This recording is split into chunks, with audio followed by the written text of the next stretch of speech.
अस्सलामुअलैकुम, नमस्ते, सत श्री अकाल। उम्मीद करता हूँ ठीक होंगे, खुश होंगे दोस्तों। जहाँ रहें खुश रहें, माँ बाप का ख्याल करें क्योंकि माँ बाप में तो सभी कुछ है। मैं हूँ तारिक न्याजी, मेरे साथ मौजूद हैं ओल्ड बाय फरत। नेक तमन्नाओं और नेक ख्वाहिशात के साथ के हम सब का आज का दिन और आने वाला दिन खुशियों से भरपूर हो, और उसमें हमारे तारिक न्याजी साहब, सिमल और उरूज जो और जितनी भी लड़की हैं वो भी हाँ नहीं, वो तो अभी तो असल में ज़रा एहतराम में रमज़ान है तो आदमी बहुत सी चीज़ों को करता है, तो अदरवाइज मैंने तो नाम लेने का कहा है, मैंने कुछ और थोड़ी कहा। नहीं, नाम भी तो अगर देखा जाए तो ज़बान का भी रोज़ा तो इनका और उरूज का नाम लेना ज़बान का रोज़ा नहीं टूटता? नहीं, टूट जाता है ना, मैं तो कह रहा हूँ। फिर टूट गया तो फिर पूरा ही तोड़ देते तो बस फिर वो यही चल रहा है मामला। तो हमारे साथ मौजूद है। हेलो माय यूट्यूब फैमिली, कैसे हैं आप लोग? उम्मीद करती हूँ खैरियत से होंगे, जहाँ होंगे खुश होंगे, और जहाँ कहीं भी है जल्दी से हमारे चैनल को लाइक कमेंट सब्सक्राइब करना नहीं भूलिएगा।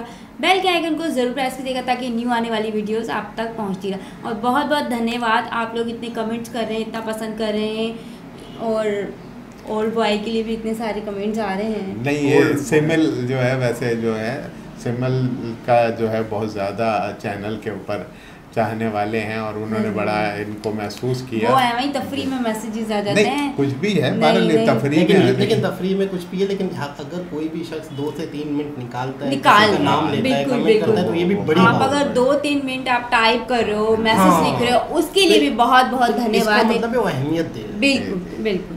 तो दोस्तों वीडियो की तरफ चलते हैं। वीडियो का टाइटल है हाई जोश at PM Modi road show in Jabalpur Madhya Pradesh. Jabalpur मतलब नाम ऐसा लग रहा है जैसे जबल को उर्दू में पहाड़, अरबी का लफ्ज़ है जबल। वो एक अलग है, ये जबलपुर एक जगह का जबल नाम एक पहाड़ का पहाड़ हाँ, कहते हैं, तो वैसे अरबी में शायद है ना। तो स्टार्ट करते हैं वीडियो को।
जी जनाब, बस वो कुछ करते हो नहीं करना, वो छोटी वीडियो है। अच्छा।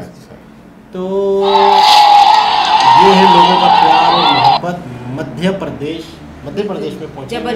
जबलपुर इलाके का नाम, मध्य प्रदेश स्टेट का नाम, और वही जज्बा, वही प्यार हर जगह देश के कोने कोने में। पिछली कोई मैं वीडियो देख रहा था वैष्णवी जी की, उन्होंने कहा कि कहीं भी गवर्नमेंट आती है तो कोई फैसिलिटीज़ देती है आवाम को, तो ज़्यादातर उनका फोकस होता है शहर, बड़े शहर जहाँ बाकी के ज़्यादा लोगों को फ़ायदा पहुँचे, जैसे मेट्रो, वंदे भारत है। पूरा हमारा मकसद है हर जगह लोगों को फ़ायदा हो, देहात तक में फ़ायदा हो, हर जगह छोटे शहरों में भी लोगों को फ़ायदा हो।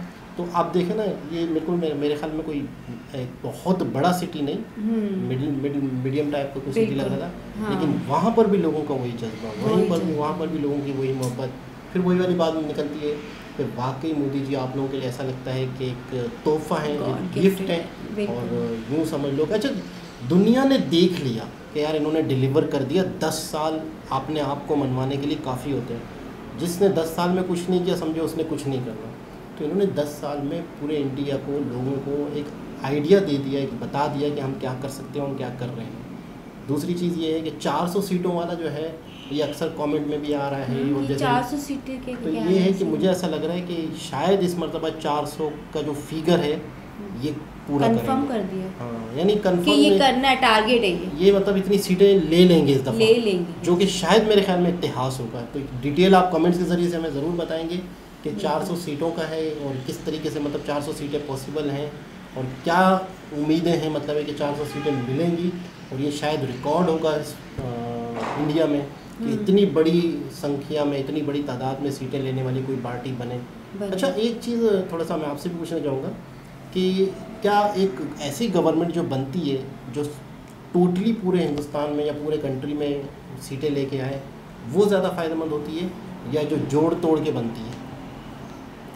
नहीं, ज़्यादातर तो असल में देखें ये फिर उसमें किसी की नीयत के बारे में तो मैं नहीं कह सकता, लेकिन जैसी इनकी परफॉर्मेंस जा रही है तो वो ये उनकी अपनी वो होगी कि हम किसी से वो ना करें। मेरा मकसद है कि वो यानी उससे हेल्प ना मांगे, क्योंकि वो इंडिपेंडेंट होंगे, फिर जो कायदा कानून है वो अपने फैसले जो है वो अपनी पावर से करा सकते हैं। क्योंकि जब ये इस किस्म का साथ होता है और ये कॉम्बिनेशन बनती है तो फिर वो ब्लैकमेलिंग भी होती है, और कुछ वो लोग जो है उनकी पोजीशन को गिराने के लिए जो है ना वो उनकी बात को ना कर देते हैं। तो वो जो चीज़ें करने, जैसे अब मोदी साहब ने बहुत से कानून जो अभी जो पिछले 10 साल के अंदर जो चीज़ें देखी गई, तो बहुत सी चीज़ों में फ़ाइट उन्होंने करी, तो उनकी तादाद ज़्यादा थी, जब भी वो कामयाब हो गए किसके। अब वो ये चाह रहे होंगे कि और मज़ीद हमें पावर मिल जाए। तो ये 400 वाला सीटों वाला जो चक्कर है, हाँ, ये अगर मेरे ख्याल में फिर ये एक बात है, लेकिन उसमें हम लोगों के जो खत्ते के अंदर अमूमन देखा गया कि इस किस्म की पावर मिल जाए तो अगर आदमी या पार्टी सिंसियर हो मुल्क के साथ वो तो बहुत अच्छा है, लेकिन फिर वो डिक्टेटरशिप वाली बात हो जाती है कि वो बहुत से अपने मुखालफिन के लिए सख्त कवानीन पास करा देते हैं जो इनके फेवर में। तो ये भी है भारत, लेकिन अभी ये डिपेंड करता है कि, लेकिन ये जो अमूमन इनका जो टाइम गुजरा इसमें वहाँ इंडिया की पोजीशन दुनिया भर में बहुत ज़्यादा इस्तेहकाम हुआ, और सारे लोगों ने अब G20 कॉन्फ्रेंस करना इंडिया में, तो ये एक बहुत बड़ी कामयाबी की निशानी है ना। मेरा दुनिया ने देखा इंडिया में आए, वर्ल्ड लीडर्स आए। तो इस तरह से जैसे वो क्या नाम है, भुट्टो साहब ने जब यहाँ थी हुकूमत तो उन्होंने पूरी दुनिया की इस्लामी कॉन्फ्रेंस कराई। एक उनका क्रेडिट था कि उन्होंने सबको जमा करके जो वो वाली बात है। तो अब ये कि नॉर्मली हर आदमी अपने मुल्क के मफादात के लिए जैसे जैसे सरकमस्टांसेस होते हैं उसके तहत पॉलिसी बनाता है। तो इन्होंने जितनी पॉलिसियाँ बनाई उससे इंडिया को बहैसियत मजमूई पूरी दुनिया में फ़ायदा, और दूसरा हाँ मेरा मकसद हर जगह और लोगों को बहुत फ़ायदा। अब ये जैसे भी मिसाल के तौर से ये जब ये विज़िट करते हैं उसमें लोगों के हाँ पता चलता है कि जो है लोग जो है। आपको कैसा लगा? सबसे पहले हुई बात कि मोदी जी की जितनी तारीफ़ की जाए कम है। अब तो हमारे पास अल्फाज भी ख़त्म हो गए कि हम किन किन अल्फाजों में उनकी तारीफ़ करें। बहरहाल इंडिया वालों के लिए तो गिफ्ट मिल गया, उनको तो एक अनोखा अजूबा जैसे गिफ्ट होता है वो मिल गया उनके लिए मोदी जी तो। और सबसे बड़ी बात है रिस्पेक्ट की बात होती है तो उनको इतनी रिस्पेक्ट इसलिए मिलती है क्योंकि वो आगे वाले पर्सन को भी इतनी ही दिल से रिस्पेक्ट दे रहे होते हैं। और उनकी जो पॉलिसीज़ हैं उनकी पॉलिसीज़ से मेरे ख़्याल से इंडिया क्या अदर कंट्रीज़ भी बहुत ज़्यादा अट्रैक्ट हो रही है और ख़ुश है कि या वाकई मोदी जी की जो पॉलिसीज़ हैं वो काबिल तारीफ़ हैं। तो मैं कहती हूँ कि मोदी जी जैसा शख्स मैंने आज तक अपनी लाइफ में नहीं देखा। और अच्छा, बहुत जल्दी फैसला होने वाला है, दोबारा इलेक्शन होंगे, तो आपको क्या लग रहा है इस मरतबा कौन होंगे? मुझे अगेन मोदी जी लग रहे हैं। मैं तो 100% बिल्कुल 100% मुझे लगता है मोदी जी अगेन आएंगे। तो जिस तरह से आवाम इनसे मोहब्बत कर पहले भी दूसरी दफ़ा आए हैं ना, ये दूसरी दफ़ा आए, अगर आप आ गए तो तीसरी दफ़ा यानी कि हैट्रिक हो जाएगी। ऐसा ये, और ये एक ऐसा फेस है जो पूरी दुनिया के आगे बड़ा एक नोन फेस बन चुका है।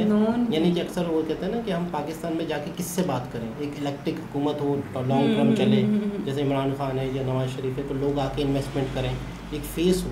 तो हमारे यहाँ एक लॉन्ग टर्म कोई फेस नहीं चला, तो जिसकी वजह से भी लोगों को थोड़ा सा डामाडोल वाला मामला है। अच्छा, अगर जैसे अभी शहबाज बैठ गए तो हमारे यहाँ ऐसा होता है कि अगर कोई बैठ भी जाता है तो मुश्किल से 2-3 साल बैठ पाते हैं, फिर उनको चले तो ही उतार दिया जाता है, फिर वो कुछ कोई और आ जाते हैं 1-1.5 साल के लिए, फिर अगेन इलेक्शन हो जाते हैं, तो ये मामला बड़े वो हो जाते हैं। तो इसलिए कोई कैसे ट्रस्ट करे, कैसे बिजनेस करे। हाँ, पाकिस्तान अगर जाए तो किससे बिजनेस की बात की जाए, वहाँ पे तो कोई एक फेस ही मौजूद नहीं। अब इंडिया में देखिए मोदी जी पिछले 10 सालों से हैं, उससे पहले गुजरात में थे। हाँ, तो और अभी भी अगेन मुझे लगता है वही आएंगे जो लोगों की 400 सीटें आप कमेंट के जरिए से बताएं कि 400 सीटें होनी है नहीं होनी। आप मैं तो कहती हूँ 800 हो जाएगी। 800 होती 400 तो कुछ भी नहीं है। तो टोटल कितनी सीटें होती हैं और उसमें से 400 सीटों वाले जो कमेंट आ रहे हैं इसकी क्या लॉजिक है, आप जरूर डिटेल बताएं। दोबारा किसी और वीडियो से आपसे मुलाकात होती है, जब तक के लिए